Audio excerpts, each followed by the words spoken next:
Good morning, friends. It's Monday, the 6th of May, 2019. Welcome back to the garden.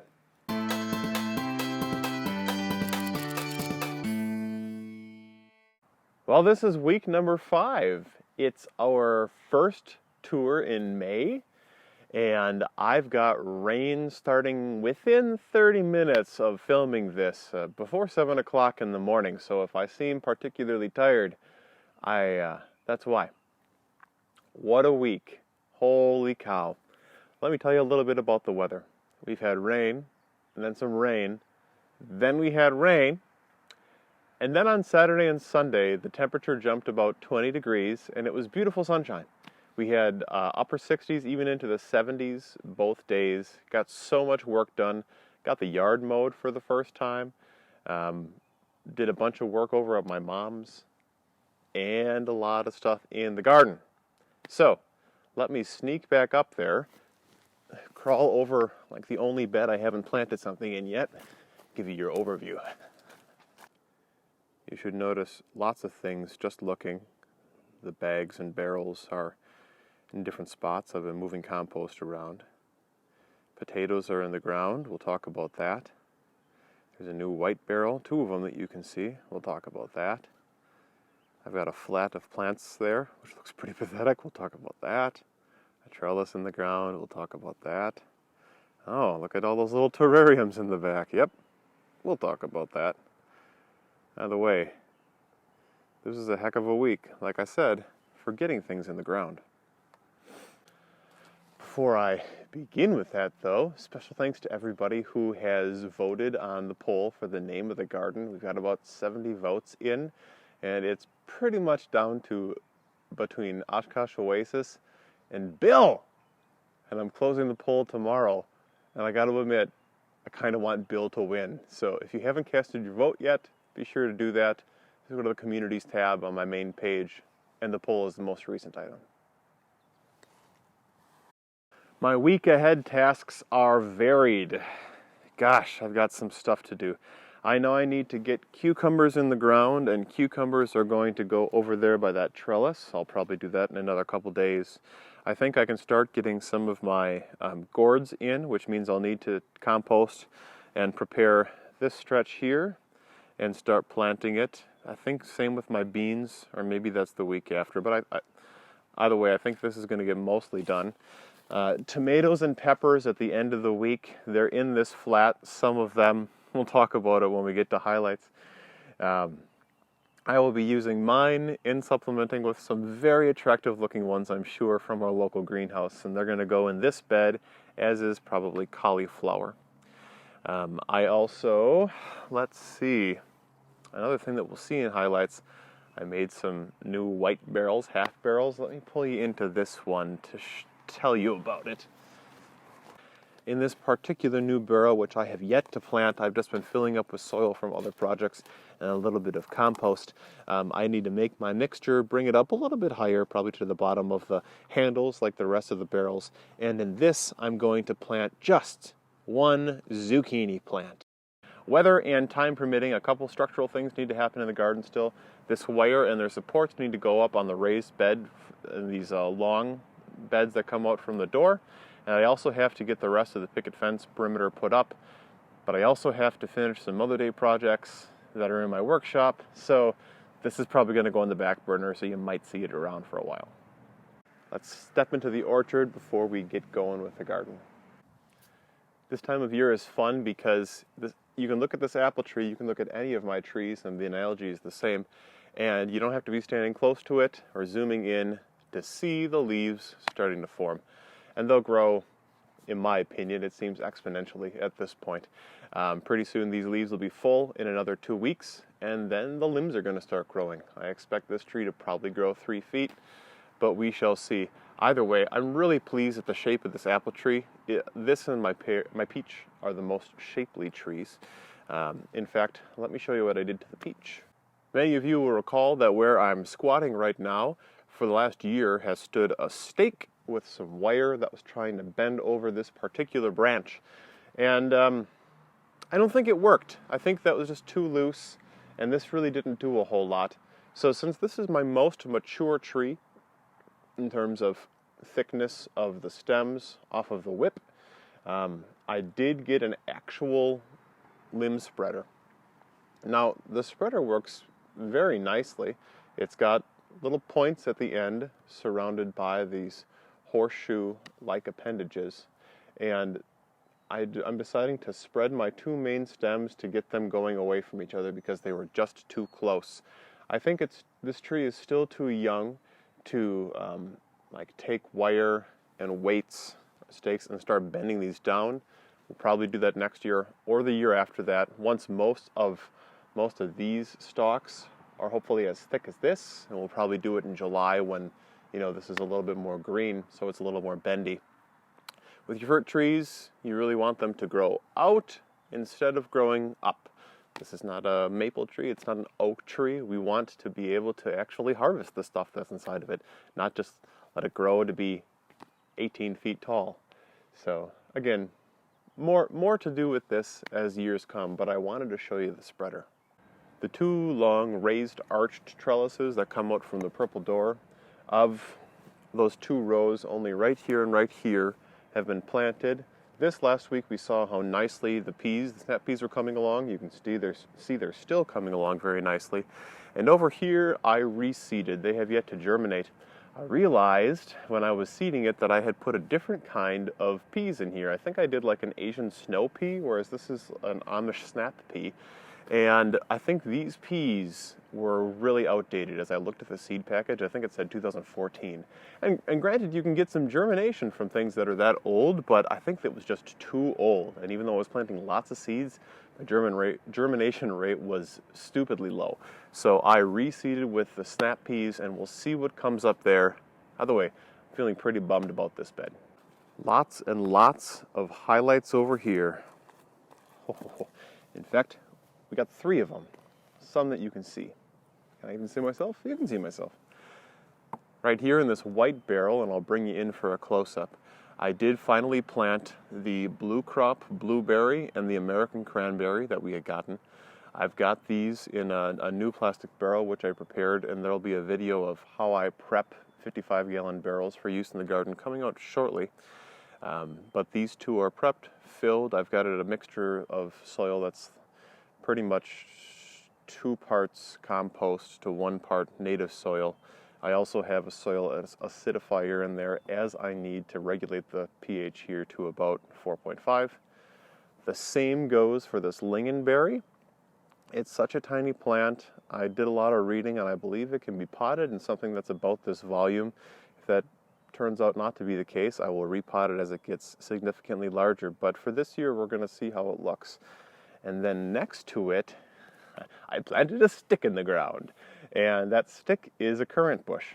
And I'm pleased to say that between the time I planted it and now, which was, I think, 4 or 5 days ago, it's started to green up. Pause. So I say green up a lot, you know, because it's the month of May and stuff is greening up in the garden. I think it's really a good term, and my wife thinks it is the funniest thing when I say things are greening up. So my currant bush is greening up, and it's going to look like the gooseberry bush in 3 years, and I'm really, really, really excited about it. I have never eaten a currant in America. I've only had one like 11 years ago when I was an international student in Germany, so I'll be making them myself this time around. So this is like perennial fruit alley. 1, 2, 3, 4. The long term, this won't live here because this currant bush is going to be nice and wide, and hopefully this will be widening up too. So the lingonberry is going to transport around with me, and it might even be a houseplant in the wintertime. We shall see. We've been harvesting rhubarb for a week now.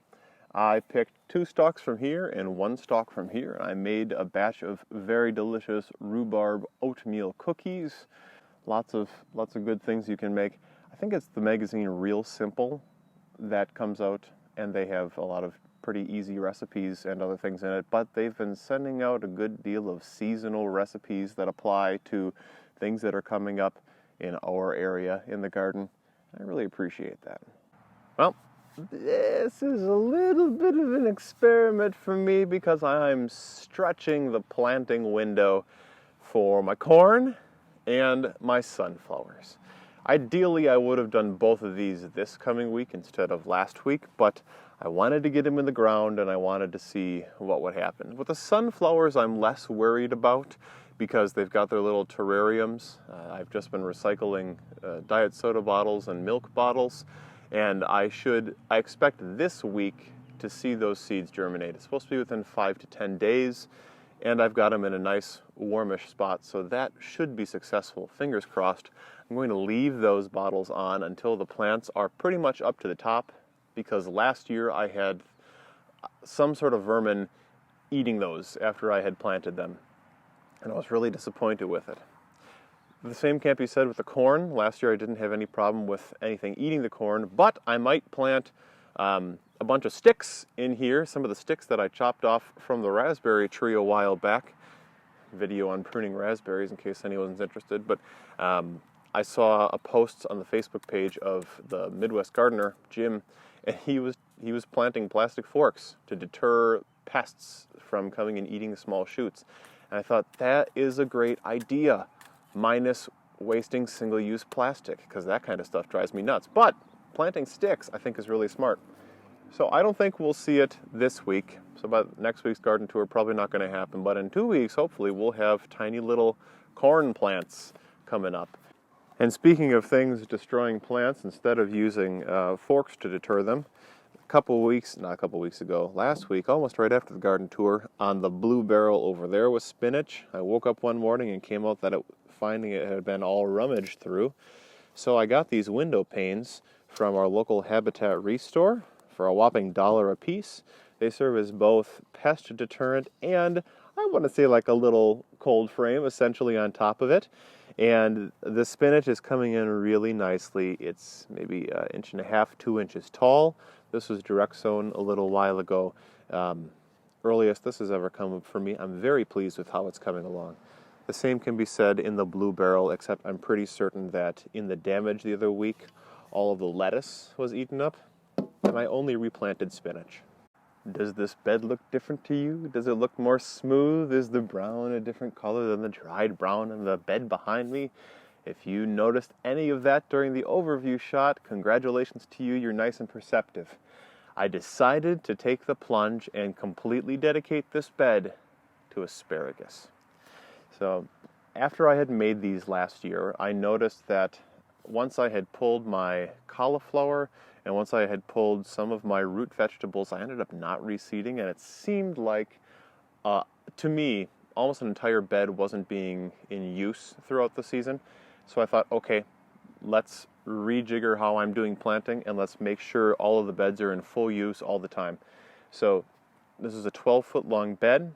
I got 2 different kinds of asparagus, a Jersey Knight, and this is Purple Passion asparagus. They are planted the appropriate 12 inches or so apart, all the crowns.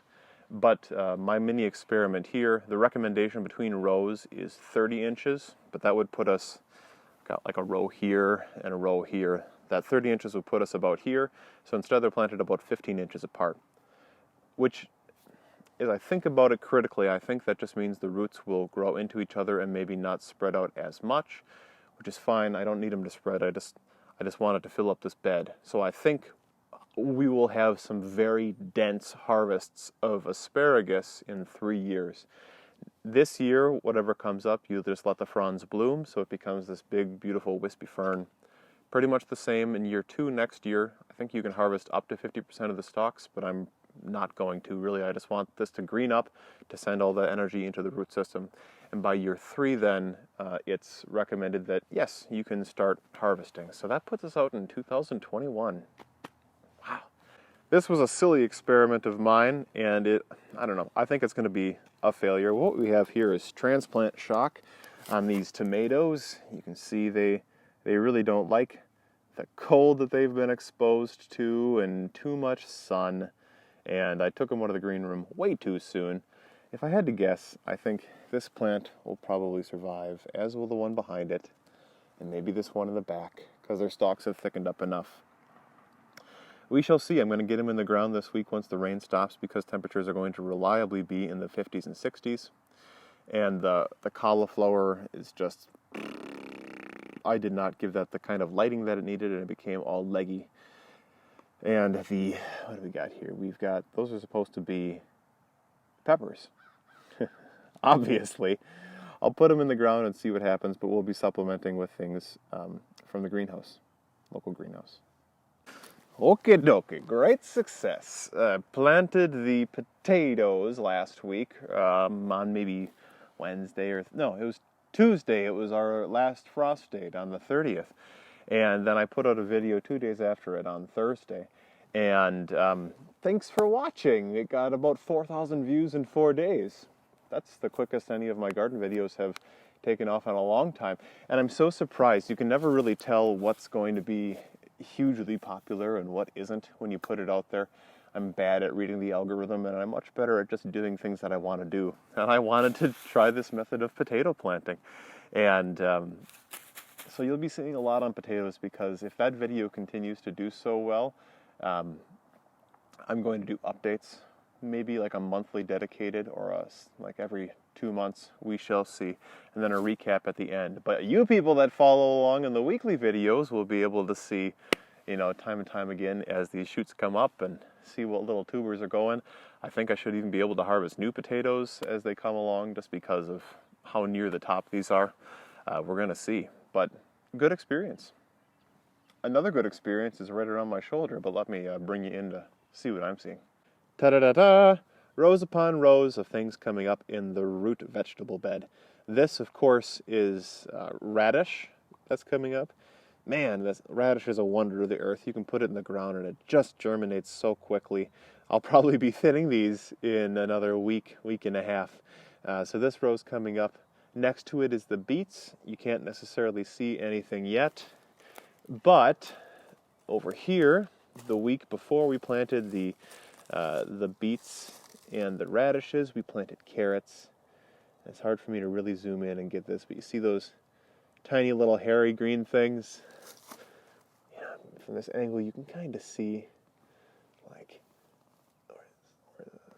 this is coming up, and this and this and this. That's a row of carrots, and they're all coming up. Oh, here's a good cluster. Yeah, you see that? All the carrots are coming up. So we let them get a little bit bigger and then thin out. Overall, very pleased here. And it's the earliest that I've been able to plant any of those, and it's the earliest any of them have come up. Good stuff. This season is off to a really good start for me. I'm very excited. Thank you all for tuning in and seeing things as it moves along. Be sure to zoom in on the camera a little bit. Be sure to cast your vote for what you want this garden to be named, because I'm going to close that poll tomorrow on Tuesday, and then we'll have a video talking all about the name and that process later on this month. I'll probably announce it after Mother's Day. So that's coming. Thanks for letting me know what's growing in your garden. That's always fun. Leave a comment otherwise, just to say hi. Hope you're all doing well. Happy gardening.